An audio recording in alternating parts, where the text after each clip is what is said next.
13º Congresso Internacional de Jornalismo Investigativo da Abrage.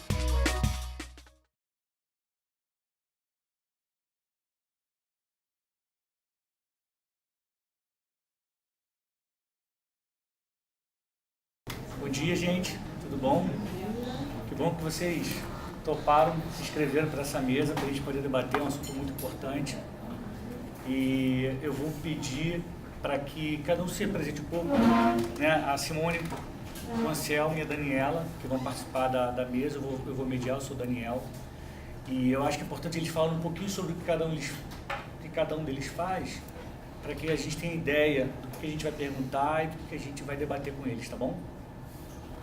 É isso, Simone.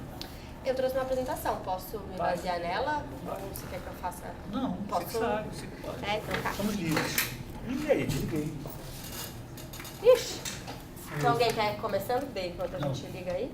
Eu posso. Eu sou a Daniela Falcão, eu sou diretora-geral da Edições Globo Condé Nast, que é uma joint venture entre a editora Globo e a Condé Nast, editora que publica Vogue, Glamour, GQ e Casa Vogue.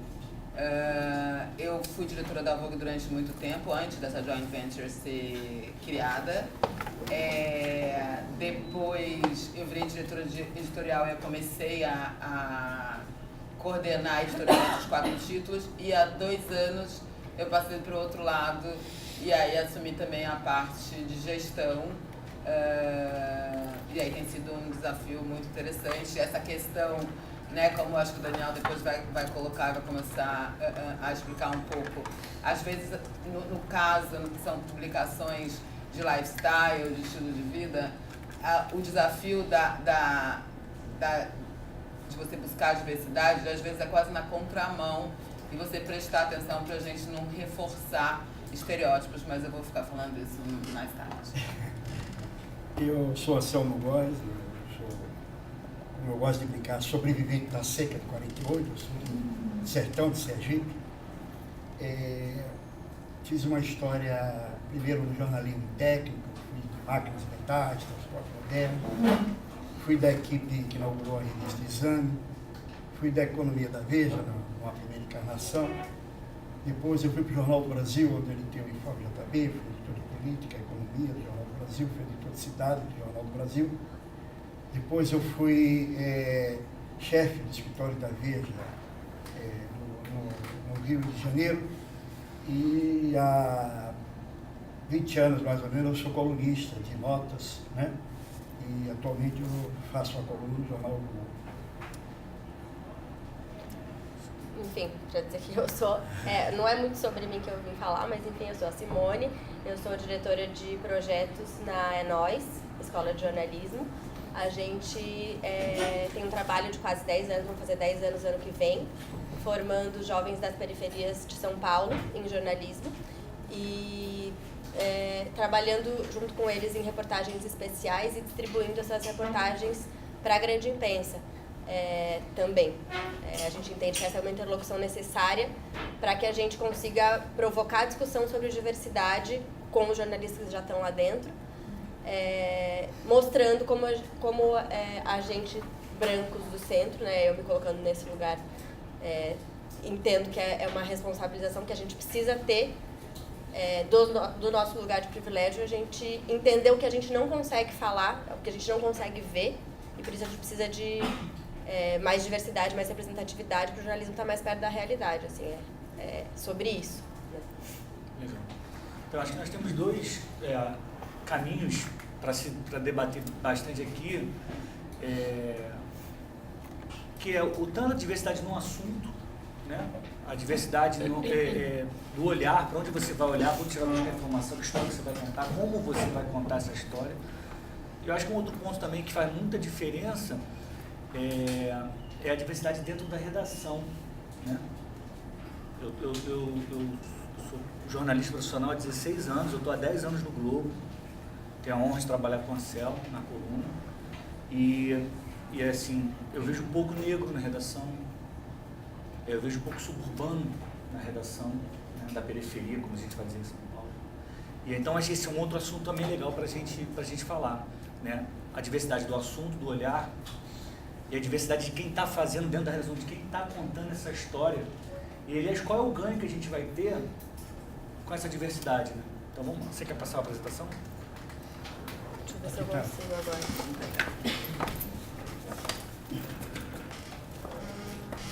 É isso? Eu tinha deixado aqui na mão.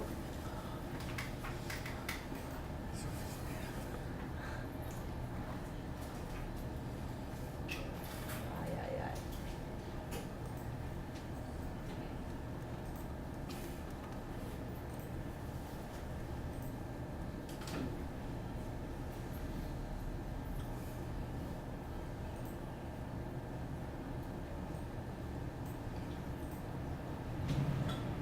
Pior que eu não sei agora onde é que tava.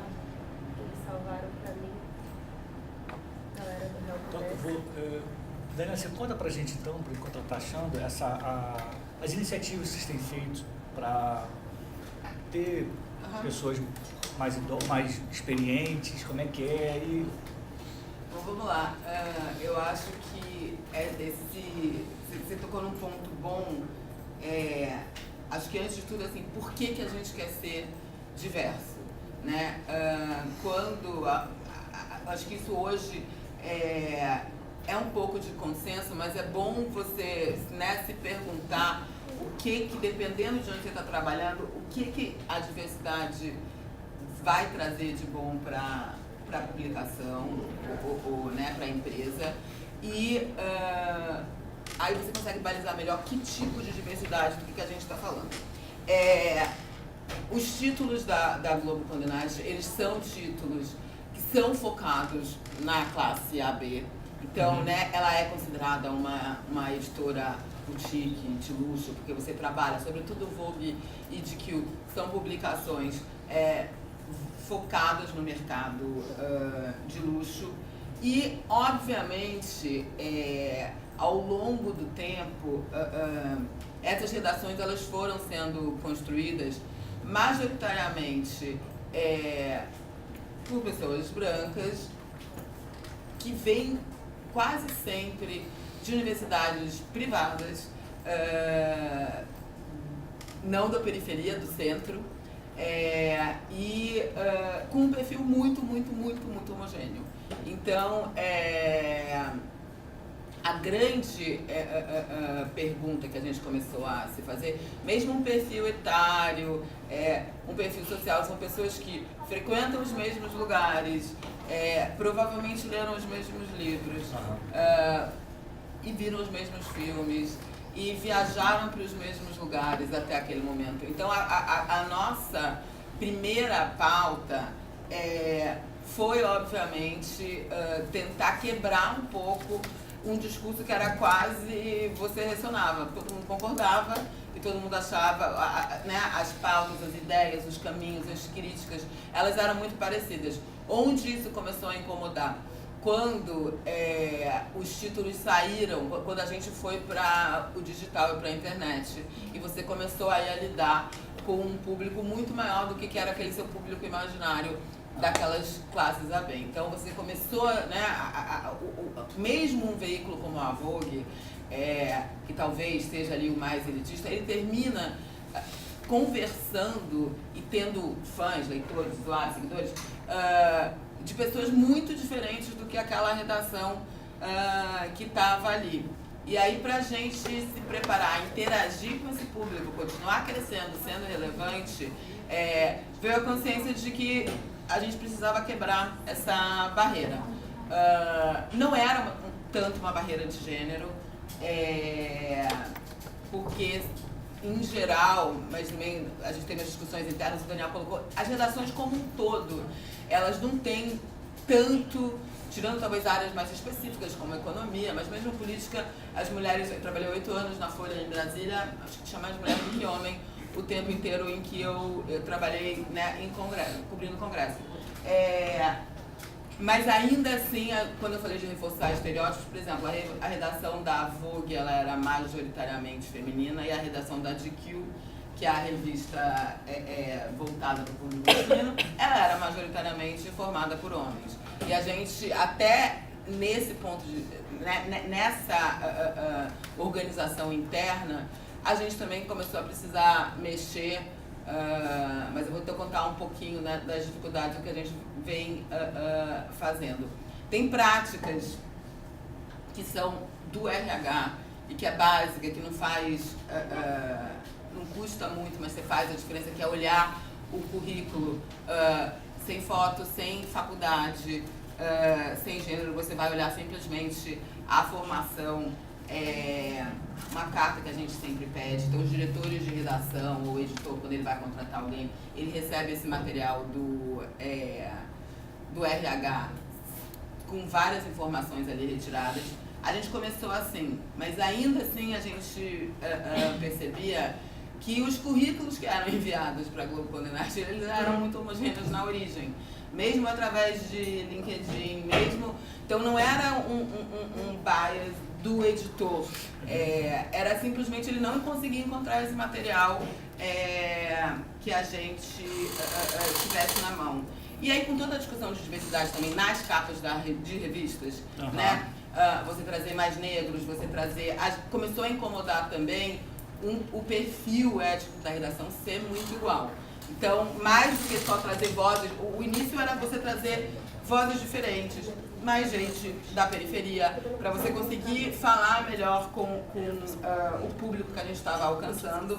Mas na hora que a sociedade começou a clamar e exigir que as revistas de comportamento traduzissem a diversidade do país nas suas capas, como que eu olho para dentro da minha redação e a gente já chegou a esse ponto, se só ter 2 pessoas negras na redação, não é uma redação muito grande, tá? As redações, elas devem, cada redação tem mais ou menos 25 pessoas, então são 100 pessoas na redação, mas 100 pessoas no administrativo. E há 3 anos atrás, quando a gente instaurou um comitê de diversidade dentro da Globo Condenast, a gente só tinha 2 pessoas negras e eram secretárias. Na redação a gente não tinha ninguém. E se a gente olhando para o mercado, que foi a primeira ideia, a gente estava encurralado, porque tá bom, então tinha um aqui, um ali, mas a gente nunca ia conseguir fazer a diferença olhando para as revistas que são sua competição, olhando para aquele núcleo ali onde a gente reverberava. A gente chamou a Thais Araújo, a atriz, ela tem feito disso uma batalha muito grande, ajudar a pensar, e ela tem uma credibilidade ali pela luta dela. A gente vai lançar com a Thais uma campanha, e aí a gente começou a falar de temos que ir atrás. Então não adianta esperar que o jovem da periferia ele mande um currículo para a Globo Condenast, porque ele não sente que aquele espaço pertence. Não é nem uma questão só de interesse, ele nem sabe às vezes que aquilo ali existe. Então a gente, num primeiro momento, se associou com a Faculdade Zumbi dos Palmares, porque a gente selecionou um grupo enorme de entidades, mas foi quem se mostrou mais aberto e disposto a estar lá dentro pensando como melhorar essa questão. E uma das coisas que eles trouxeram é que a gente tinha que fazer também, ou criar dentro da empresa, grupos que recebessem, não era simplesmente você colocar o profissional lá dentro, é você colocar ele dando uma estrutura para que efetivamente a voz dele fosse ouvida e colocada. Então a gente está num momento, tem representantes de cada redação, de cada setor dentro desse comitê, que estão sendo treinados, entre aspas, mas têm sido orientados, ou junto com a Faculdade Zumbi dos Palmares, a gente está montando um comitê que vai ser responsável por, num primeiro momento, receber esses currículos que vão chegar, ou esses jovens e adultos interessados, para que eles conheçam a editora, decidam se querem ficar, se aquilo ali interessa. Isso é quase uma semana que a gente está chamando de trainee por enquanto, mas não é trainee porque tem gente de várias idades, então não é. Mas é o trainee para ele entender o que é a editora e, primeira coisa, ver se realmente interessa. E aí também a gente conseguir achar o melhor lugar para que ele chegue. Então a gente está nesse momento agora no período, obviamente, aí por uma questão ainda não a busca ativa, que é o que a gente vai começar agora, mas de currículos que chegaram, a gente já conseguiu alterar bastante, sobretudo a Glamour, que é uma publicação que tem mais jovens, então a Glamour hoje já tem um perfil étnico bastante mais heterogêneo. E aí não estou falando só de negros, não. A Glamour tem, e gente que veio do Nordeste, e ela tem também, foi muito importante, vou contar um episódio rápido e aí eu passo a bola adiante. A Glamour foi acusada de yellow face, que é como eles chamam, e foi um grande escândalo, mas de preconceito racial, quando a equipe da redação ela ia viajar para o Japão e ela fez eles se uniram, conseguimos finalmente, porque era um sonho fazer um editorial no Japão. E aí, no Instagram, eles fizeram uma brincadeirinha em que duas meninas faziam assim, e duas respondiam. Era o jeito que eles estavam comemorando que eles estavam indo para o Japão. A gente demorou 12 horas até perceber que aquilo ali estava sendo considerado yellowface e dar uma resposta adequada. Se a gente tivesse um Nicei ali na redação da Glamour, provavelmente o post nem teria sido feito, porque dentro das comunidades nipônicas isso aqui é considerado yellowface. No Brasil, menos, mas eles sabem que aquilo ali é uma forma de racismo. Então tá aí um exemplo muito e foi muito ruim para a revista. Não adianta, que vocês conhecem toda a questão, né, de como as coisas se propagam nas redes sociais, não adianta você retirar o post, dizer que você estava errado, que você não teve a intenção de agredir ninguém. As pessoas ficam reverberando que alguém deu print de tela e aquilo ali não acaba nunca. Então, acho que foi uma lição muito clara de como você tem que ser, né, mais sensível culturalmente, etnicamente, como real. Não é só para os assuntos ou a gente conseguir falar com as comunidades de um jeito mais interessante. Tem um outro episódio também, e aí a gente tem buscado, a gente não tem ainda um funcionário transgênero, a gente tem buscado muito. A Vogue foi fazer um editorial que era mostrando o boom das cantoras, né, dos transgênicos. Então, tinha o Pablo, tinha a Aline, e a gente fotografou dentro da redação, porque em cima do nosso prédio tem um espaço bacana para fotografia. E veio a hora do banheiro. Então, o RH recebeu uma reclamação de algum funcionário que a gente não sabe, que tinha uma mulher no banheiro masculino, ou foi o contrário, que tinha um homem no banheiro feminino, não consigo me lembrar agora. E aí a gente percebeu que a gente não estava preparado para ter um profissional transgênero se dentro da própria equipe tem esse debate. As pessoas se sentiam incomodadas, né?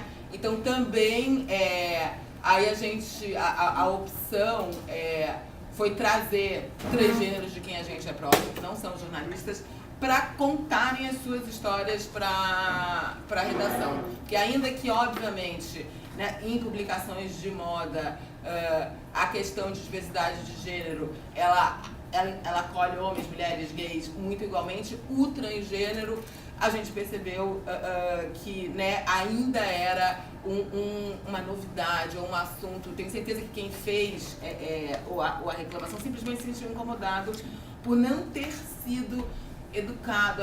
Então a gente, né, a questão toda da empatia, a gente achou que a melhor maneira, né, no caso dos transgêneros, era a gente trazer mais para perto. Porque às vezes muita gente ali não teve um grupo, né, o que está mais perto da moda, conhece, mas você tem a pessoa da contabilidade que talvez não conhecesse e sentisse estranho. Então a gente começou a fazer seminários internos em que esses mesmos transgêneros, às vezes, o Pablo foi um que estavam na matéria, não é só ler, é eles contarem mais de perto, tirarem dúvidas, falar um pouco sobre os constrangimentos e como eles atuam dentro dos locais de trabalho.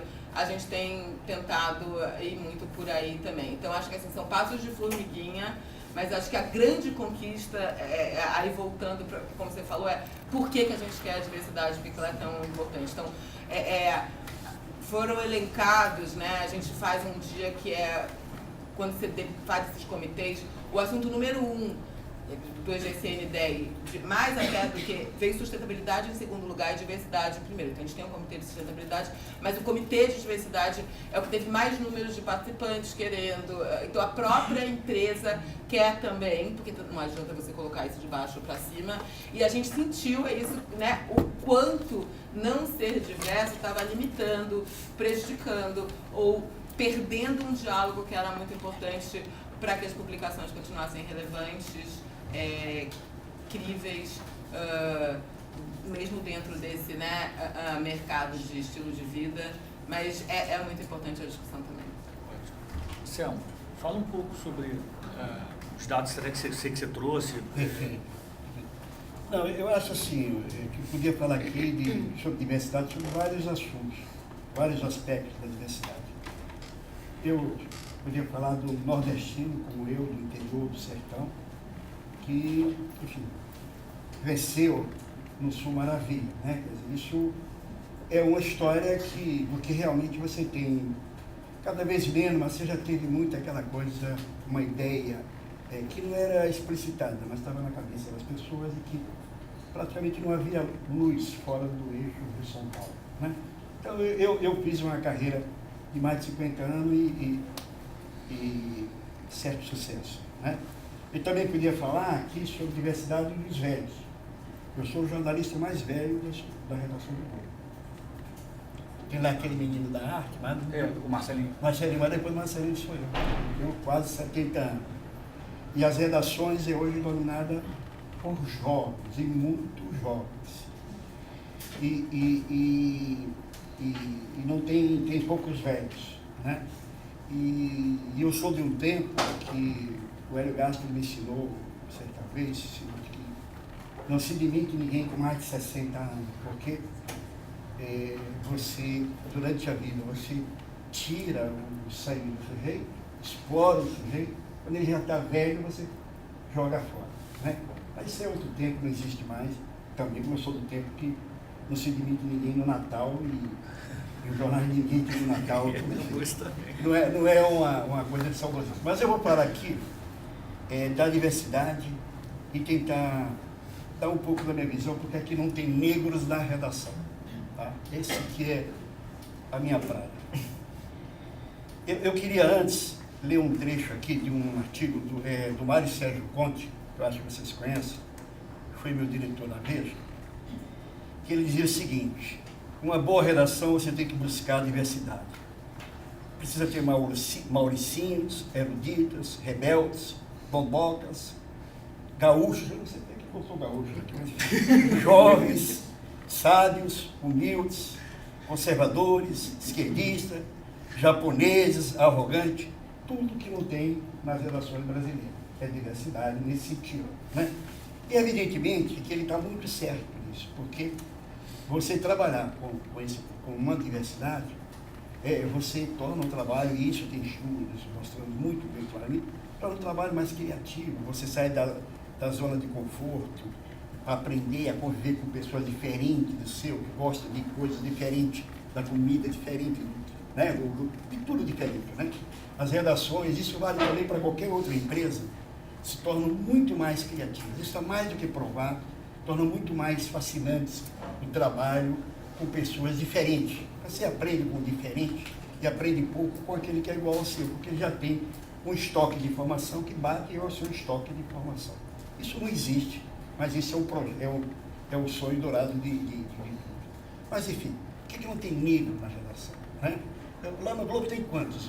Acho que menos de 10. Somos 400 jornalistas e menos de 10. Menos de 10. E 10 dos quais 2 trabalham comigo.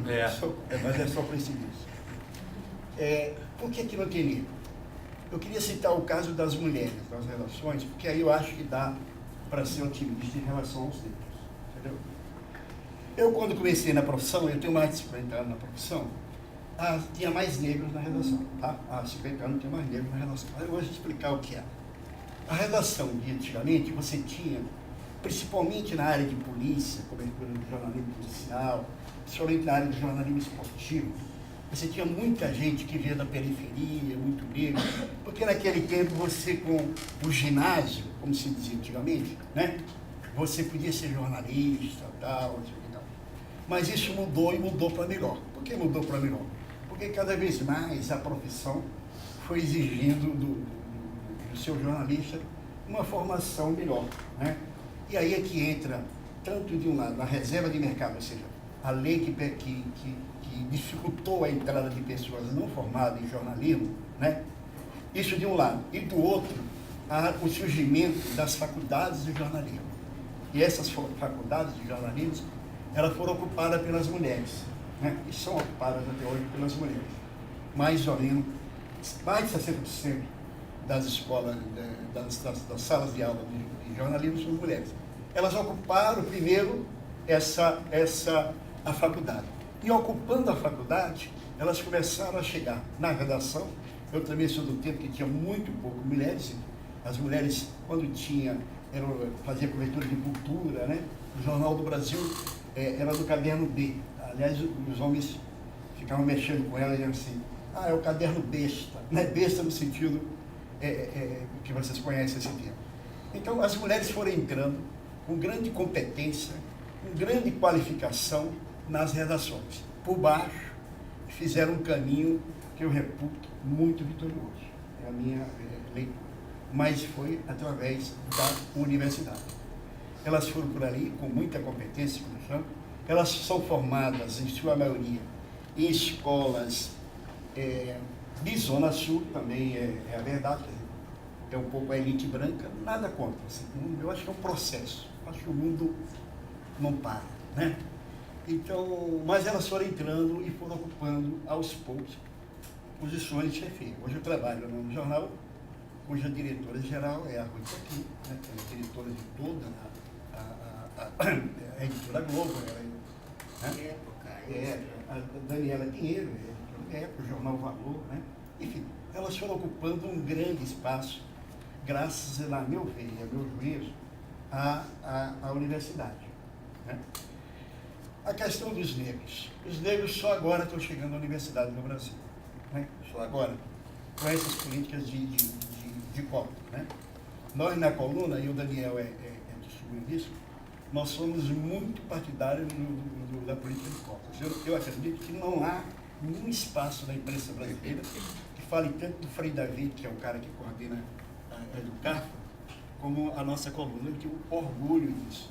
E isso aí está mudando. Eu peguei uns dados aqui que mostram exatamente qual era o perfil racial do universitário brasileiro há 10 anos e qual é o perfil hoje. Aí nessa área nós melhoramos muito. Né? Nós melhoramos, assim, pelos números que eu digo que eu tinha, de 1,5% de negros em 91, 92, é um dia desse, né? 1,5%. Hoje já são 14%, Daniel, de negros nos cursos superiores. Você pode dizer, com toda razão, é pouco, é muito pouco, mas para quem teve um dia desse 1,5 já é um avanço, é uma caminhada e o tempo, cada tempo tem seu tempo, né? O tempo de um avanço desse tipo não é o tempo que a gente sonha, o nosso tempo pessoal, é o tempo natural. Então precisa avançar mais na universidade, que eu acho que o modelo do avanço das mulheres mostra que por aí é um bom negócio. Né? Precisa avançar. Agora, tem uma outra dificuldade, que é no modelo de empresa jornalística cada vez mais enxutas, né? Muitos jornais morrendo e outros no corredor da morte. É um modelo de você definhando as oportunidades de trabalho, pelo menos na imprensa tradicional. É natural, é humano que você termine substituindo as peças por pessoas do seu entorno. Você forma redes se eu tenho uma vaga lá na minha coluna, é natural que eu procure entre aqueles que eu conheço, que podem atender essas características, mas que eu conheço, que é meu amigo, que é grupo, né? É natural, como é natural também, se eu perder o emprego, eu ser protegido, eu ligar para um amigo meu que está numa chefia, oi, me arranja um emprego e tal. Só que o negro, ele não conhece a chefia, ele está começando a chegar agora, entendeu? Quer dizer, ele não tem essa rede de proteção, né? Eu gosto muito de uma frase do Adib Jatene, aquele ex-ministro da Saúde, que ele dizia o seguinte: o problema do pobre não é só porque ele é pobre, é porque ele só conhece pobre, né? O problema do negro não é só porque ele é negro, é porque os amigos que ele conhece, quer dizer, não é aquele negócio que ele não tem conhecimento da hierarquia da imprensa, ele não tem essa rede de amizade e de proteção. Isso é feito de maneira cada vez mais natural, não é uma maldade, entendeu? Não é uma maldade, é que você tem uma vaga e você tem 1 bilhão de pessoas, evidentemente que você, chefe, procurará pessoas daquela convivência que atenda ao que você sonha e no universo das suas relações, dos seus amigos. Isso os negros também não têm, mas vai ter. Eu acho que é uma jornada que está começando, mas eu sou muito otimista, da mesma maneira que as mulheres, na minha opinião, fizeram um roteiro, um caminho muito vitorioso. A gente pode até gastar aqui 2 horas falando, as mulheres conseguiram tudo, mas ainda está chefia. Podemos discutir isso tudo, mas, por exemplo, no caso do Globo, a maioria das editoras mulheres que da cabeça, da economia, país. Enfim, eu sou muito otimista e sou, acho que a diversidade nas relações, não falo nem da diversidade da pauta, né? No caso da pauta, é uma coisa interessante. Uma vez, quando eu assumi a coluna, substituí o Boixá lá, né? Naquele espaço. Eu sou amigo do Boixá muito assim, eu falei assim: Boixá, por que só tem domboca ali na minha coluna, ali, naquela foto? Ele dizia: porra, você está chegando. Eu tentei com o Evandro tirar aquelas dombocas, botar gente que trabalha, gente que sua, foto de gente que sua, e não consegui. Tenta fazer, eu tentei conseguir tirar. Eu dizia assim: por que na minha coluna, na coluna lá sai, eu contei 70 vezes por ano uma foto de uma tal de embaixatriz Paranaguá? Porque essa tal de Paranaguá todo dia está lá no jornal. Eu disse: porra, ele defendia a mudança, e nós mudamos. E e um dos dias mais felizes da minha vida foi quando eu ouvi do Nelson Sargento, o sambista, da mulher dele, dizendo assim: pô, todo mês sai uma foto do Nelson Sargento lá na sua coluna. Muito obrigado, moça. Eu me senti muito feliz. Saiu agora em Paranaguá, entrou o Nelson Sargento. Acho que o leitor vai também. Boa. Simone, vamos. Legal. Então tá, finalmente vou conseguir.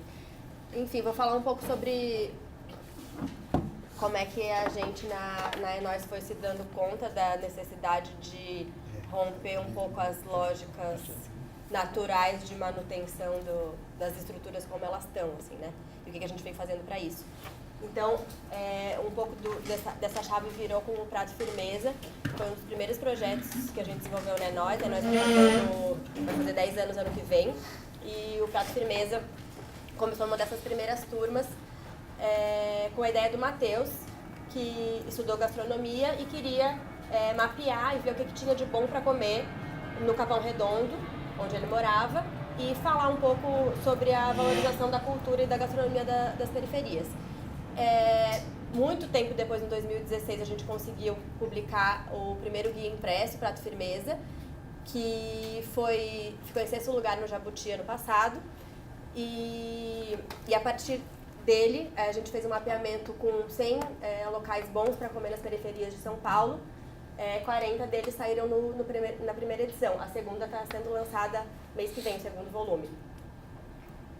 E o Prato Firmeza deu para a gente a noção bastante clara de o que a gente estava olhando em relação à realidade no jornalismo.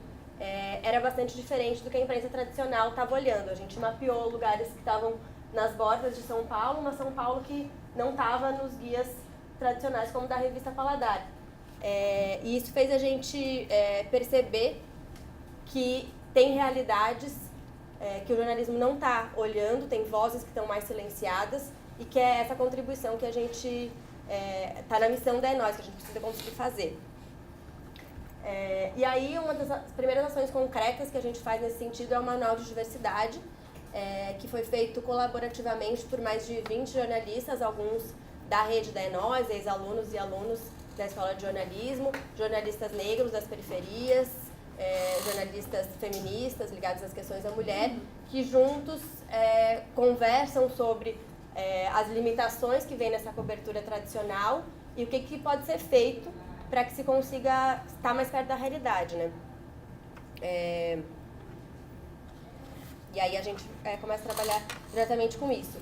O guia fala, por exemplo, sobre a agenda pública, como é que a gente entende, a partir da grande imprensa, que existe uma agenda única dos interesses que são os principais de toda a sociedade, e muitas vezes está excluindo interesses que são uma maioria da população, justamente por não ter essa diversidade dentro, né?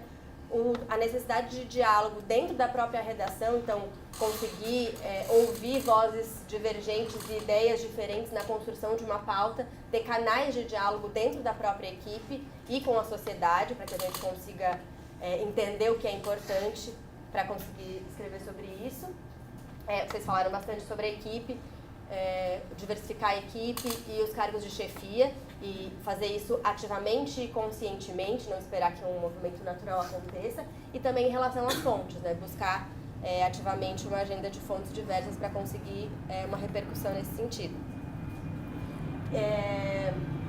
Aí, falando um pouquinho sobre o que tem dentro do manual mesmo, a gente foi colher na imprensa coisas como as capas, né, que retratam essa parcela da realidade, que é a gente dentro da redação, né, falando sobre o mundo a partir dessa visão centralizada no poder econômico e político, né? Então, mesmo a nova cara do capitalismo é exatamente igual à cara anterior do capitalismo, né? Enfim, é sobre isso. E, ao mesmo tempo, olhar para os dados das redações e ver a falta de diversidade que tem lá dentro. Os caminhos para mudar isso, mais curtos, né? Então, as parcerias com novos veículos, as novas iniciativas de jornalismo, né? Como a Pública, a Ponte, o Nexo, vem tentando colocar uma outra agenda também, né? E dá para esperar uma mudança estrutural nas grandes redações, mas isso leva muito tempo. E um caminho curto é fazer parcerias, né, com veículos mais locais, né, das periferias, ou com essas novas iniciativas que a gente consegue ter uma abordagem mais rápida e puxar outras discussões, né? Pensar em processos ativos de busca de profissionais diferentes do que a gente tem, né? A gente olha bastante sempre para as fotos dos trainees, né, que mostram bem a cara do futuro do jornalismo que a gente está formando, e mesmo os processos de trainee, né, se a gente for pensar, eles não pagam esse tempo de trabalho, então são poucas pessoas que podem se dar o luxo a ficar trabalhando de graça para ser treinado e depois entrar numa redação, né? Muita gente gostaria de fazer isso, né, mas isso já é um grande funil, né, para a entrada, além da rede de contatos e tudo, né. E uma questão que é muito importante, que a gente, como jornalista, faça essa autoanálise, né? A gente está sempre olhando para a diversidade e para os problemas estruturais dos outros mercados, né? Das outras estruturas da sociedade. A gente precisa fazer isso em relação a gente mesmo, né? Então, ter um espaço de crítica construtiva, entender onde é que a gente está errando, o que a gente precisa melhorar para se aproximar mais da sociedade, para conseguir falar mais sobre a realidade, é bastante importante. E aí, o que a gente acabou colocando como prática a partir do manual, né? O manual gerou para a gente foi dar workshops para jornalistas, para redações que estão interessadas em começar a se incomodar com isso, né? Provocar esse incômodo dentro. E a gente acaba servindo muito como uma ponte de seleção, como um lugar não óbvio, né, de procura de profissionais, pela rede que a gente tem de jovens formados. Então, a gente acaba direcionando as vagas para os nossos grupos que estão mais fechados, né, para a busca de profissionais, de jovens repórteres.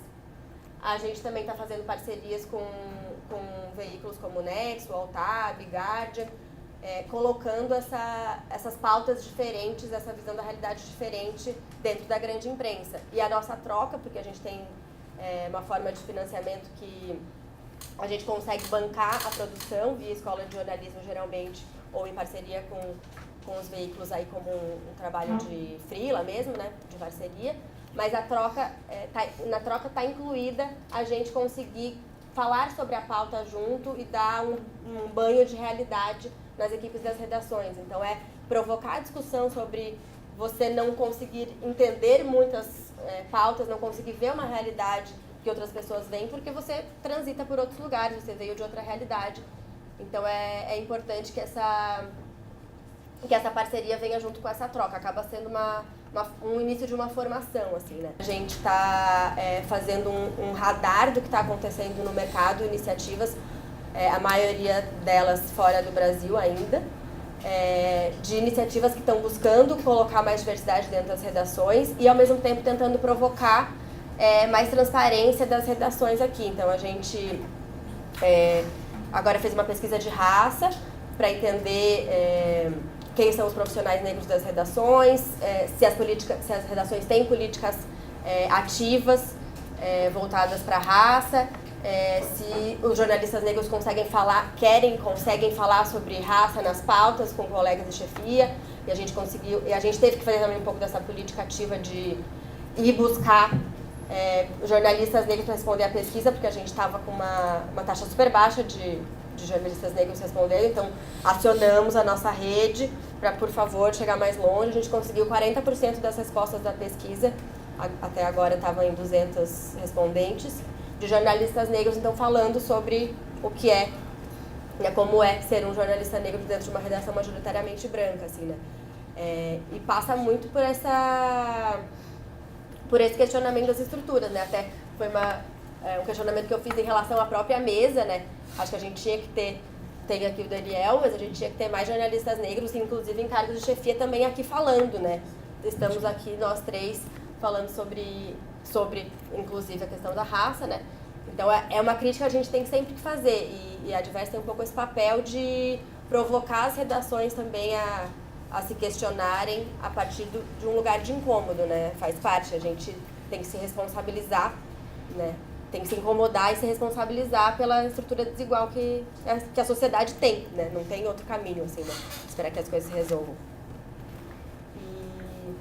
E é isso, assim, só voltando aqui, nesse sentido da autoanálise, na própria nós a gente tem 10 anos de história, tá lidando com diversidade desde sempre e demorou para entender que essa é a nossa missão, né? E a gente mesmo demorou para conseguir ter uma negra na equipe de coordenação. Esse ano que a Gisele Brito entrou, até na conversa sobre a mesa da Abrage, eles acabaram convidando ela para vir também falar. Ela, no fim, tinha compromisso e não pôde. Mas foi difícil para a gente encontrar uma pessoa negra da periferia para ser editora, porque não está na nossa rede, sabe? Então, assim, precisa se fazer isso ativamente e a gente ativar outras redes para colocar gente diferente da gente e a gente conseguir, na verdade, cumprir nosso papel social, que é estar perto da realidade, retratar a realidade de uma forma mais fiel, assim, né? Então, não é fácil, é incômodo e é justamente nesse lugar que a gente precisa estar, né, para mudar as coisas. Então, é isso. Obrigada, gente. Maravilha. Nós temos mais 30 minutos para debater aqui. Eu queria saber se alguém quer fazer alguma pergunta. Vamos aqui, tá? Tenho uma curiosidade que eu queria saber de vocês, vocês têm uma escola de jornalismo, se vocês têm algum dado ou alguma resposta das grandes redações para esses jovens que são formados lá dentro. Esses jovens são inseridos no mercado e como eles são inseridos? Então, sim. A gente, nos últimos 3 anos, conseguiu colocar todos os 10 jovens, né, os 30, no mercado da comunicação. Isso não quer dizer redações, é uma coisa que a gente lamenta muito, assim, a gente conversa muito com as redações, cutuca muito, faz parcerias, né, mas a gente não conseguiu colocar ninguém dentro de redação, assim, anteontem uma diretora de redação ligou lá na Nós, não vou falar o nome dela porque a coisa não fechou ainda, mas isso, tipo, eu quero ter alguém das periferias aqui dentro da redação e, tipo, não sei como conseguir isso, então, por favor, me ajudem, daí, enfim, a gente resolveu fazer uma coisa que a gente não faz, que é indicar uma pessoa direto para a vaga, porque assim, a gente precisa ocupar esse espaço. Eu falei para ela, pô, a gente está há muito tempo querendo ajudar a desenhar os processos seletivos, até uma coisa que eu não falei, que a gente está desenhando um índice de diversidade para ir para dentro das redações e ajudá-las a olhar parâmetros de diversidade dentro, e aí ver o que dá para mudar nas estruturas, né, enfim, começando passo a passo, mas para que se tenha uma abertura maior, assim. Então isso a gente não conseguiu até hoje colocar nenhum jovem lá da nós em redação, assim. O que a gente tem feito é muita parceria e freelancer. Vocês não fazem indicação direto? Porque a gente teria que ter isso como um trabalho, né? A gente teria que ser pago para isso, porque a gente tem que parar. Quem é? Tem que falar com a pessoa. Você pode, você não pode. Vocês nunca pensaram em ter uma agência paga que seja... Sim. Não, a gente pode fazer isso como um serviço, mas o que a gente faz hoje é gratuitamente. Tipo, você precisa de alguém? Eu vou acionar minha rede. Né? Porque as redações têm muito sempre a história de eu não tenho dinheiro pra nada, então você por favor me ajuda? Ajudo, porque eu quero ocupar esse espaço. Deixa eu... Uma coisa que eu esqueci, que eu acho que... No caso do Rio de Janeiro, né? O Rio de Janeiro vive uma guerra civil, né? Tiroteios todo dia, mortes de fuzilamentos, de atrocidades, de arma quer dizer, esse assunto, violência, intervenção federal na segurança do Rio, esse é um assunto da primeira página, é um assunto importante. Não é isso? Não seria legal se jornais, rádios, televisão, tivesse gente que já morou na favela, que veio de lá, né? Esse repórter que recrutado em áreas mais pobres, né? Ele não seria útil nessa cobertura, quer dizer, ele não traria para o jornal, para os jornais, um olhar diferenciado. Afinal, fala a maré. Pô, você já imaginou se a gente tivesse gente que morou na maré? Você está morando agora, né? Morou na maré para ajudar nessa cobertura, assim, no sentido de dizer, ó, chamar a atenção, quer dizer, de coisas que nós que vivemos na Zona Sul não teria essa curiosidade. Eu acho que seria legal para todo mundo isso, né? Mas isso nós não temos. Eu acho que nós não temos, e aí me permite, só para fazer. Eu acho que a dificuldade, você que trabalha muito nesse assunto, nós temos uma outra dificuldade, que é o seguinte: as universidades estão mudando de cor. Maravilha, aos poucos, maravilha.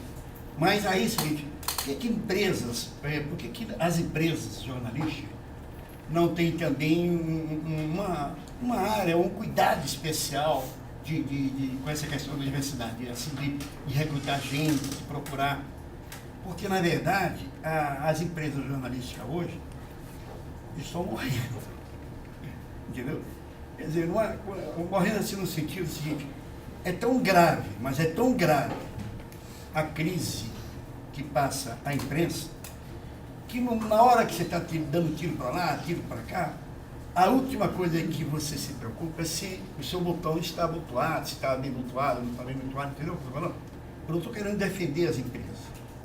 Até porque eu não veria dificuldade assim em convencer a vantagem da diversidade, até com esse exemplo da Maré. É porque a cúpula da redação está hoje envolvida, está respondendo a uma agressão que vem das novas mídias. A agressão é uma palavra das novas mídias, do desinteresse pela leitura do papel, enfim, a fuga do Luciano. Isso um pouco está retendo esses... Atenção. Mas eu acho que a resposta, inclusive, passa por isso. Isso é uma questão fundamental, inclusive, para recobrar a credibilidade da imprensa, porque é muita distância da realidade da maioria da população. Eu acho que assim, não é um botão. A mesa de jornalista é terrível, fundamental. né? O entrevistado faz pergunta, é uma loucura. Eu acho que é uma demanda que tem como a gente conciliar assim, porque aí de novo, por que a gente começou com diversidade? Porque eu tenho uma redação muito jovem e a redação muito jovem exige isso. Mas até, e quando eu falo que não vejo porque os jornais têm, mesmo a Globo Condenados, que a gente vive um momento de crise financeira, óbvio que a gente vive, mas entre optar, sempre tem uma verba de treinamento. A verba de treinamento a gente vai fazer com o Nexo. né, você vai fazer uma consultoria para que os jornalistas entendam a pensar mais digitalmente, ainda que tenha toda uma geração, a pensar pautas digitais e não simplesmente adaptar. Se a gente tem uma agência, a Faculdade Zumbi dos Palmares está fazendo isso gratuitamente, é fato. Mas se tivesse uma agência em que eu pudesse, né, ter uma agência especializada que conhecesse as publicações e conseguisse dar avance das casas nesse processo, eu acho que aí é uma decisão de cada redação, não é tão ruim assim, você consegue ter dinheiro para remunerar esse tipo de ação. Mas assim, quando a gente levantou, foi difícil, né? Tem muito pouca gente nessa batalha. A Casa 1 está ajudando com transgênero, mas está todo mundo um pouco na boa vontade, fazendo isso gratuitamente, mas eu acho que falta ainda, quando a gente levantou, uma interação maior entre gente que está fazendo o trabalho que vocês estão fazendo e as redações, porque o desejo pela diversidade, eu acho que ele está ali, o incômodo, ele está o tempo inteiro. Como é que eu vou falar? E não é só genial essa coisa do restaurante na periferia, ninguém aguenta mais os guias que falam das mesmas coisas, quando eu digo que não dá mais para reverberar, mas, por exemplo, como é que a gente, em beleza, que parece, como é que eu falo, e todos os lançamentos de beleza são muito voltados para a mulher de cabelo cacheado, porque a mulher negra não tem na redação ninguém com cabelo cacheado, de verdade, que consiga entender aquele produto e colocar se ele é maior ou menor. Então, quando eu digo que virou uma necessidade, é porque efetivamente, para contar as histórias, mesmo publicações de luxo, para contar as histórias que a gente tem que contar os lifestyle, eu preciso ter essa diversidade ali. Então, do mesmo jeito, né? Que como é que você vai cobrir carnaval sem nunca ter efetivamente vivido o que é a história de um morro ou de uma, né, como se constrói isso, como é que eu vou falar de cabelo né, o maior lançamento e o maior investimento na indústria de beleza é realmente para como você toma caixa, cuida de caixa. Se eu não tiver alguém ali que consegue me dizer qual é a diferença de um por outro, porque criou aquilo ali. O exemplo da maré é esse, né? Começar a falar da maré todo dia, se não tem não tem ninguém que consiga contextualizar. Então, acho que o trunfo né, vocês que estão do lado, a gente está querendo, vocês estão e não conseguem colocar. É que hoje a informação, até porque não é só o ataque que o Anselmo tá colocando, as pessoas estão contando suas próprias histórias. Então, se a gente não tem essas pessoas dentro das organizações tradicionais, a gente vai perder. Sim, passa pela sustentabilidade do negócio. Eu acho que essa crise, no fundo, e a competição com... Né, tem muito mais gente contando histórias e falando, isso obriga as redações dos veículos tradicionais a saírem do seu lugar de conforto, porque não é para ser boazinha ou vamos fazer, porque vai perder. Só uma colocação, na verdade. Parece que as redações têm uma sede, né, disso, mas elas não têm. Elas ainda estão muito blocadas e muito fechadas e considerando muito pouco que coletivos de jornalismo façam jornalismo. Eles seguem o protocolo jornalístico e não são reconhecidos como agentes do jornalismo. A redação ainda quer fonte. E eu acho que a gente já tem na Maré, em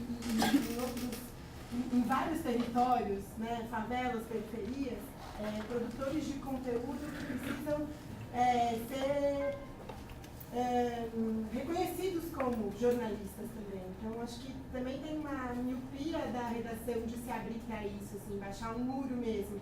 Porque nós tem uma coisa assim, a gente quer fonte. Eu falo, não, bicho, mas eu tenho repórter. Mas a gente quer fonte. Não, eu quero que você pague. A Globo News fez um trampo que foi assim, pô, a gente saiu discutindo seriamente, assim, porque não dá pra gente ser fonte, né? Nós já estamos produzindo jornalismo, né? E essa coisa das universidades. É isso, a galera, nós a maioria está uníssima. Então, estamos chegando, mas estamos chegando pouco. Então, quem sabe a redação não possa contratar também gente que não é formada? Como é que a redação que ainda tem um poder econômico, principalmente de distribuição, de informação, que aí é que tá, né? A gente faz, o conteúdo é profundo, a galera consegue fazer, mas a gente tem muito pouca perna para distribuir. tem uma visão, acho que passa pelo RH, mas passa também pelo reconhecimento de que há outros produtores. É que você trouxe uma outra questão que eu acho interessantíssima, mas ela é muito diferente. A redação tem ciúme de outros produtores de conteúdo que não sejam a linha de dentro. Mas, então, é que a gente estava muito focado em trazer a diversidade através de indivíduos para dentro da redação. Você está falando em trazer a diversidade através de múltiplas fontes de produtores de conteúdo que não sejam a redação. Razão, é uma outra batalha, mas é uma batalha muito mais difícil ainda. E tem a ver com grana também. Sim, então só tem só de alguns anunciantes ou de anunciantes do governo. É visto, de certa maneira, isso não é assumido, mas é visto até como jornalismo menor. Você tem razão. Aí é uma outra. Mas assim, a gente se transformar e tá, né? Até no caso, eu entendo, não é muito a área das minhas editoras, porque hoje em dia quem produz conteúdo organizadamente, como é nós, não é exatamente, ainda que a gente pudesse publicar, eu não sabia do guia, é fantástico. E é uma coisa que teria, por exemplo, super sinergia com a GQ, eu já anotei aqui, tinha mandado, porque você dá um guia bem feito de bons restaurantes fora do eixo, é o que as pessoas querem. Mesmo o meu leitor, ele está cansado de ir nos mesmos lugares. Então é um puta serviço. Olha como dá para fazer. E dando ali, e pagando por aquilo ali. Assim como você pagaria por um freela para fazer essa reportagem. Mas é uma outra área e traz diversidade. Porque no nosso olhar na reunião de pauta, eu nunca ia ter imaginado e fazer, né, de fazer isso. E concordo que é diferente de ligar para vocês e falar, então, alguém pode me dizer onde se come bem? Não, você traz o produto pronto e você valoriza. Mas é um outro aprendizado. E eu acho que, né, quem faz isso, você é para nós também. Eu sou. Vocês vão sentir essa dificuldade, porque o jornalista, ele gosta de controlar, ele tem, dentro das redações, ele tem um pouco dificuldade de, né, dividir o seu palanque ou a sua vertente. Vai ser difícil, mas como tudo... Até por uma questão de sobrevivência, né? Sim. Olha, a gente passa por cortes terríveis na redação, cara. Eu tô há 10 anos houve 4 passaralhos bizarros, teve que chorar e 10 amigos embora. Aí é complicado, eu acho maneiro, mas é complicado. A minha colega quer falar. Oi, uma coisa, não é exatamente uma pergunta, mas eu acho que eu quero discutir com vocês. Me chamou muita atenção você dizer que nunca tinha visto, né, a questão do manual lá, do guia, né, da astronômica. Uma coisa que eu percebo também em muitas redações grandes é essa, não é uma dificuldade inerente, mas essa dificuldade geral de ampliar o que consome. Por exemplo, basicamente, eu sou do Rio, né? Eu sou da Baixada, então eu já vi esse guia passar pela minha timeline no Twitter, no Facebook, N vezes, porque é o que eu consumo. Mas eu também, consumo glamour e Vogue, sabe? Então, acho que uma dificuldade que eu vejo muito em comum dentro dos meus amigos de redação, que estão dentro de redação, é que mesmo eles sendo brancos ou classe média ou ricos, eles não expandem o olhar deles para outros conteúdos, não para contratar, para consumir mesmo, para ler, sabe? Então, eu acho que isso é uma dificuldade, porque se eu sou dentro de uma redação e eu acompanho nós, acompanho outros coletivos, acompanho quem produz conteúdos fora desses grandes centros, eu vou ver, cara, mas essa menina aqui já fez 10 matérias incríveis sobre moda, na favela. Mano, eu vou contratar ela com certeza, sabe? Porque você vai consumir aquilo. Não precisa exatamente ela bater na sua porta, porque talvez ela nem queira bater na sua porta, ou talvez ela nem queira estar na coluna, sabe? Mas você vai ver, não, ela produz muito bem, que é apuração foda, sabe? Vou ter que chamar ela. A gente tem que treinar o olhar também, pra até aproveitar as redes sociais. Exatamente. Eu acho que é uma coisa que eu divido com vocês. Mas sabe o que seria melhor? Vamos supor que você estivesse trabalhando comigo. Eu ia te seguir. Essa timeline, a sua timeline é diferente provavelmente da maioria que está aí. Eu sigo todas as pessoas que trabalham comigo. Eu tô do lado de cá hoje, mas eu tenho quase certeza que quando eu chegar na GQ, que tem um monte de repórter, não, tem 5 editores, mas que deveriam estar pensando isso, eles vão achar que eu tô contando uma puta novidade.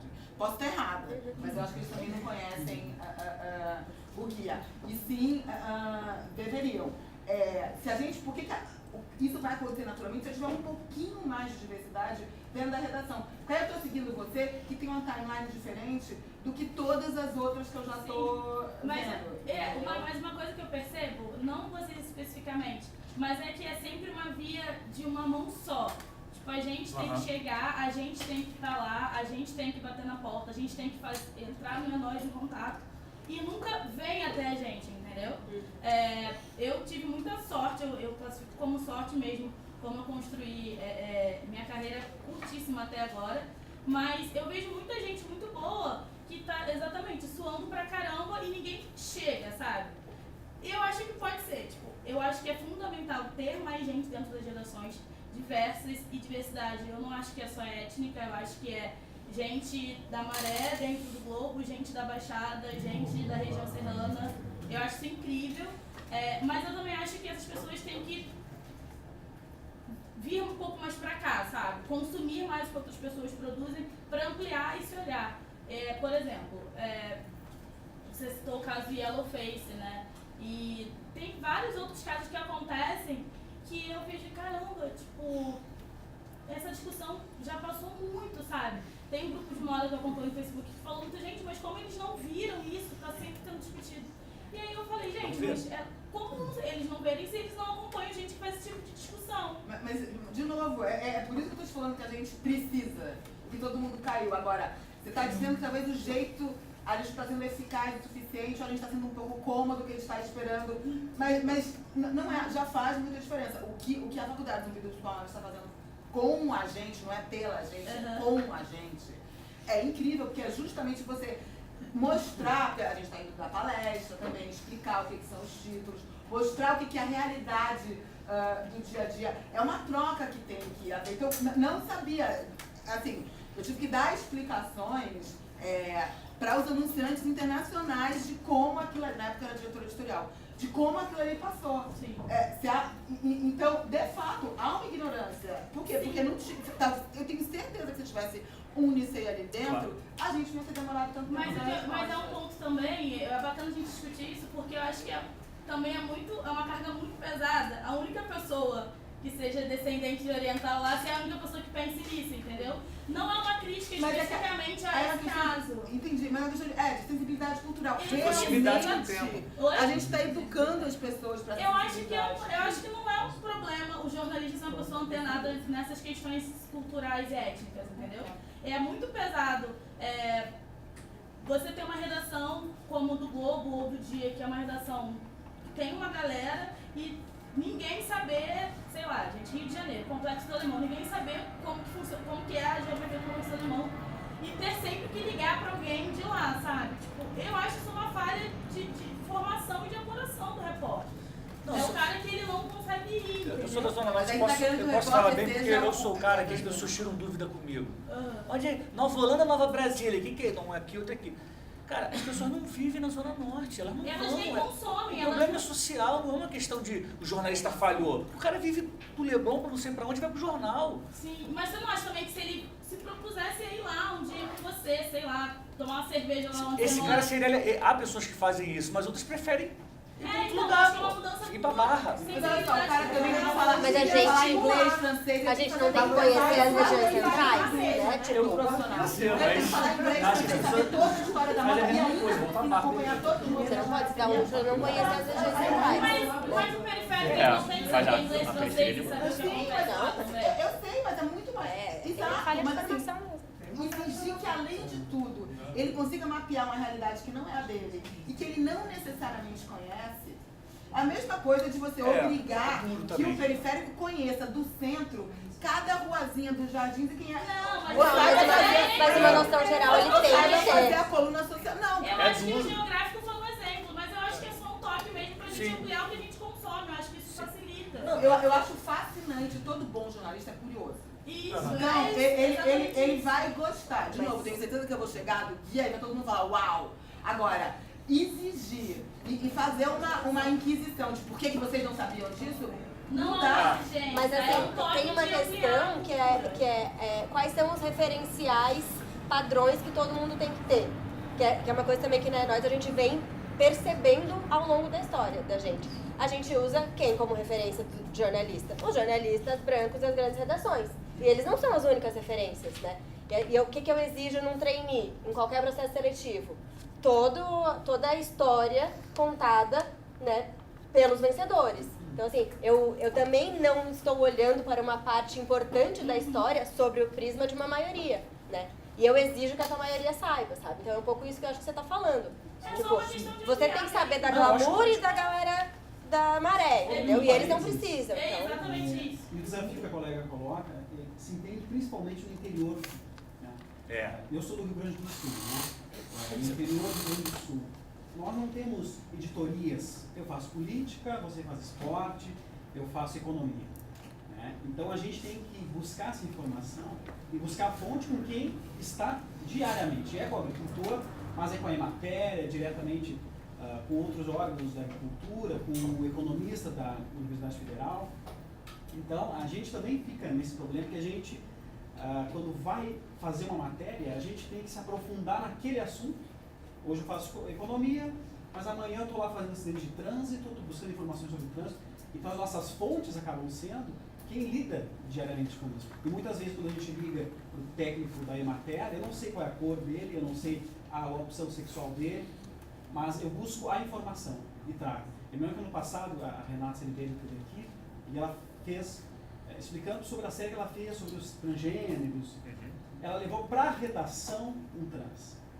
Ele sentou por um mês, se não me falo a memória, ele tinha uma mesa, ela tinha uma mesa, e essa foi a fonte. Então todos os textos das matérias passou por questão de nomes, questão de colocação de texto, e a gente acaba se baseando nisso. Eu quero só fazer uma pergunta, tu falaste, né, na questão de vocês inserirem nas redações que vocês formam, que vocês trabalham. É uma dificuldade de todos os veículos, acredito eu, mas vocês conseguem analisar se tem algum veículo mais específico que é mais difícil inserir, por exemplo, um negro? Olha, a gente está numa conversa quando você falou assim, nós estamos querendo vocês. Não quero saber quem são esses nós, porque assim, a gente está numa conversa super institucional, né? A gente escolheu vocês, a gente escolheu a faculdade Zumbi dos Palmares. Não, então, você está falando que as redações estão querendo. Tem outros, a Casa 1 tá aprendendo, tá fazendo com transgênero. Não dá pra você, né, foi uma opção ali. Tá, no meu caso, quer dizer, no caso da EGTN, não foi uma decisão minha, foi uma decisão dos funcionários. Eles elegeram, entre uma série de ações que a gente podia fazer, ter a diversidade como plataforma número 1. É voluntário, as pessoas estão ali participando. Então, sim, eu posso dizer que eles querem, porque foi uma reivindicação deles. E tá ali. Não, estou falando, você falou, as redações estão querendo. É isso que eu fiquei me perguntando, porque a gente está batendo na porta de muitas redações, e assim, não vou ficar citando nomes, assim, mas a gente teve conversas, por exemplo, eu não posso perguntar a raça no meu processo seletivo de trainee, porque o que a sociedade vai achar? Que eu tô querendo discriminar. Falei, gente, não, então assim, vamos começar essa conversa toda do começo, porque se você... Mas isso é uma grande conversa mesmo, um Então, é isso, tipo, você precisa como política editorial olhar pra raça, né, pra você mostrar pra sociedade que você está preocupado com isso, pra você então se legitimar internamente e estar preocupado de uma forma não preenchendo cota, mas buscando ativamente o valor da diversidade, sabe? E tem então, outras assim, empresas. A gente tá nesse debate ainda, sabe? Eu não posso nem falar sobre raça aqui dentro. Temos jornalista negro escrevendo sobre economia, política? Não. Temos como repórter de televisão, quantos negros numa empresa de televisão de 1.500 funcionários, 1.500 jornalistas, repórteres, quantos desses são negros? Ah, mas é a classificação, na hora do RH, é questão de conteúdo, embora seja negro, não tenha... Deixa faltam 5 minutos para acabar. Eu vou agradecer a presença de vocês. Daniel, E a vou... gente quer te ouvir também. Não, eu sou moderador. Não, como é que o debate não vai incluir? Por favor. A gente almoça depois, né? Vai galera, toma uma cerveja. Eu vou pedir para Daniela, Anselmo, e concluir falar. Eu só queria ressaltar uma frase que a Daniela falou que eu achei muito legal, que é o seguinte, ela fala sobre relação a dar espaço para a diversidade, né? Por que as redações estão botando pessoas diversas dentro dela? Fala, não é para ser boazinha, é porque vai perder o jogo. E eu concordo muito com ela isso, né? Quando a gente, se a grande imprensa continuar errando do jeito que erra, por não olhar para o diferente, vai surgir alguém que vai ganhar o jogo. Então é isso. Agradecer a vocês pela paciência e pedir que nossos colegas concluam. Eu não sei, eu acho... Desculpa jogar a bola de água gelada. É uma ótima... Hoje é meu primeiro dia de férias, aliás. Aí vou te falar como é a prioridade. eu tenho que pegar um avião daqui a pouco, não fiz nem a mala direito ainda, porque não dava, e eu escolhi daqui. Então eu acho que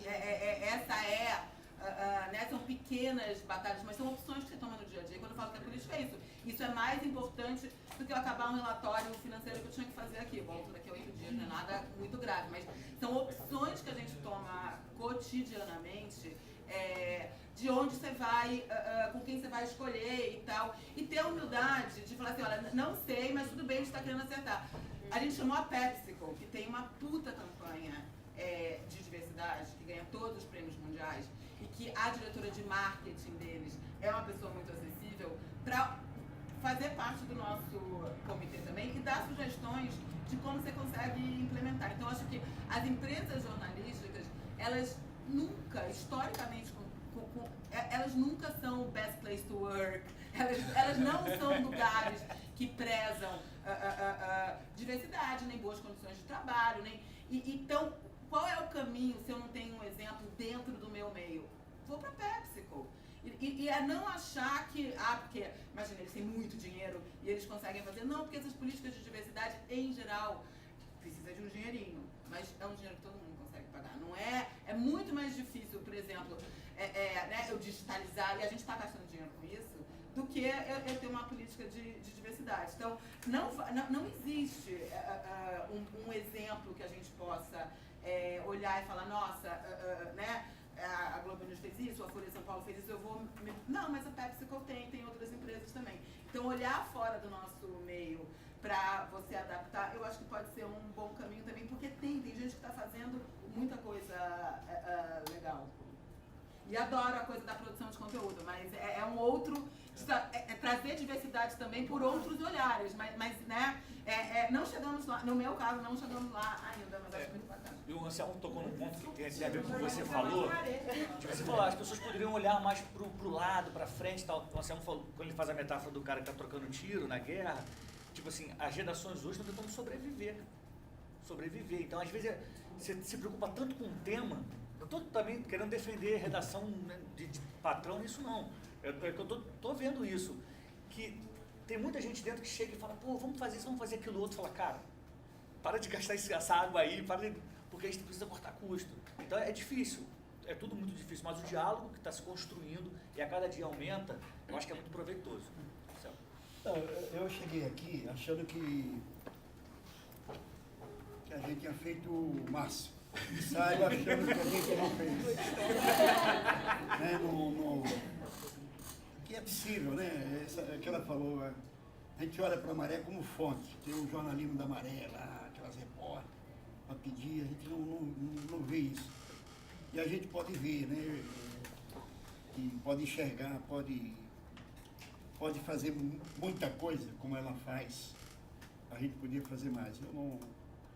Eu só saio com a sensação de que a gente podia fazer mais. Isso ia ser mais divertido, ia ser mais... Todo mundo ia ganhar, o jornal ia ganhar, o leitor ia ganhar, a gente podia fazer mais. Eu saio um pouco da zona de conforto. Se eu fosse chefe, eu já ia pedir ela para sentar com ela, não sabe? Simone. Então, acho que, né, se o Anselmo está desconfortável, já chegamos a um objetivo aqui, né? A gente precisa sentir esse desconforto ao olhar para as redações e para a distância que o jornalismo tem da realidade, né? E, enfim, convido a todo mundo que está nas redações ou indo para elas para falar sobre isso, né?